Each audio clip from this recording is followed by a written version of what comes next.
Hello hi friends, నా సబ్స్క్రైబర్స్కి అందరికైతే good evening అండి.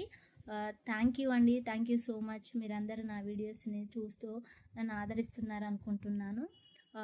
నిన్న పెట్టిన వీడియో కూడా అయితే మంచి వ్యూస్ వచ్చాయి. ఇంకా ఈరోజు ఈ వీడియో ఏంటంటే అమ్మ వాళ్ళ ఇంటికాడ అదే చెప్పాము కదా, సపోటా చెట్టు గురించి నిన్నటి వీడియోలో కొంచెము అంటే ఒక ఫామ్ ల్యాండ్ లాగా కొంచెం ఉన్నది అన్నట్టు. అమ్మ వాళ్ళైతే ఆర్గానికంగానే వాళ్ళు తయారు చేసుకున్న ఫుడ్స్ మాత్రమే, కర్రీస్ కానీ లీవ్స్ కానీ అట్లా ఆకుకూరలు ఉంటాయి అన్నట్టు.